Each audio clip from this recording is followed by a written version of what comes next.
একজন হিন্দু লোকরে গণপিটুনি দিয়া, ঠিক আছে, তারে আগুনে পুরায়া, ফাঁসিতে ঝুলাইয়া আগুনে পুরায়া ফেলানো হয়েছে। এই বিষয় নিয়ে আমি একটা ভিডিও ছাড়ছিলাম, ঠিক আছে। এই ঘটনা হয়েছে ভালুকা ময়মনসিংহের ভালুকা, ঠিক আছে। তো এই ভিডিওটা আমি ছাড়ার পরে মনে করেন যে একদিনে আপনার এই যে দেখেন, আমি স্ক্রিনশট দিয়ে আপনাদেরকে দেখাইতেছি। একদিনে মনে করেন যে 1,70,000-এর কাছাকাছি ভিউ হয়েছে, ঠিক আছে।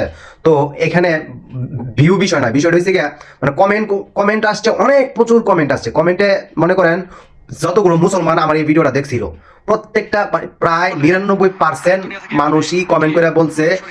তাইলে আপনি এই যে এখন উনার ভিডিওটা আপনি দেখেন, ভালো হয়েছে না খারাপ হয়েছে, আপনি ইসলামকে কতটুকু ভালোবাসেন, ইসলাম ধর্মকে আপনি কতটুকু ভালোবাসেন, ঠিক আছে। আমি যে একটি কথা আজকে আপনাদেরকে বলবো, মনোযোগ দিয়ে শুনবেন এবং পারলে ভিডিওটা শেয়ার করবেন, কারণ এটা আমাদের সচেতনতা তৈরি করা দরকার। কেন আমরা উগ্র হয়ে যাচ্ছি, কেন আমরা সহিংস হয়ে যাচ্ছি?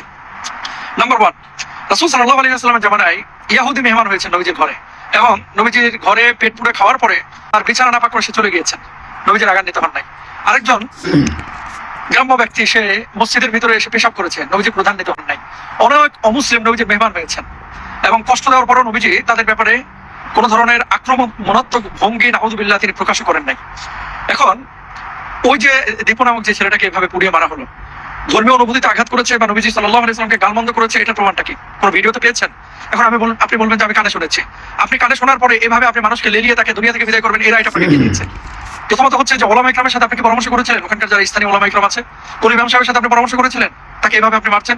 ধর্মীয় অনুভূতিতে কেউ যদি আঘাত দেয়, ধরেন কেউ আঘাত দিল, আপনি সেখানে থানায় যাবেন, আপনি আলেমদের সাথে পরামর্শ করবেন, আপনি ওলামা ইকরাম নিয়ে আসলে আমরা আছি আবেগের উপরে ভাই, প্রোগ্রাম করেছি ভাই আবেগ দিয়ে তো ধর্ম চলে না ভাই। বড় হুজুর শুনেন ওনার কথাটা মশওয়ারা করেছেন, যেহেতু আপনি করেন নাই, আপনি এই সিদ্ধান্ত কেন নিলেন? যদি উদ্দেশ্য প্রণোদিত ভাবে এটা এই হত্যাকাণ্ডকে ঘটায়, সে যেই ধর্মেরই হোক, মুসলিম হোক, হুজুর হোক, অমুসলিম হোক, তার চূড়ান্ত বিচার আমরা চাই। দেখেন, মুসলিম দেশগুলোতে যেখানে মুসলমানরা অধিক হারে বসবাস করছেন, কিছু নীতিমালা আছে, কিন্তু অমুসলিমদের জানমালের নিরাপত্তা দেওয়া এটা মুসলমানদের উপরে একান্ত আবশ্যক, অত্যাবশ্যকীয় কর্তব্য।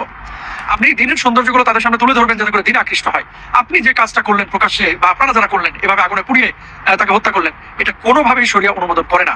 তাহলে কেউ যদি ধর্মীয় অনুভূতিতে আঘাত করে, রাষ্ট্রীয় আইন আছে, ওলামা ইকরাম আছে, তাদের সাথে মশওয়ারা করে, পরামর্শ করে তারপরে সিদ্ধান্ত হবে যে তার শাস্তি কি হবে।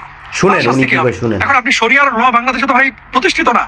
বাংলাদেশে মুসলমান বেশি, ইসলামিক স্কলার বেশি, ইসলামের সমর্থক বেশি, কিন্তু দেশের সংবিধান বা দেশ তো আর কোরআনের আইন অনুযায়ী চলে না।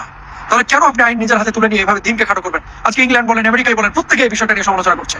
হয়তোবা ভাই আপনাদের কাছে অনুরোধ, ভাই অথবা বোন যে দেখতেছেন আমার পেজটা ফলো করে দিয়েন।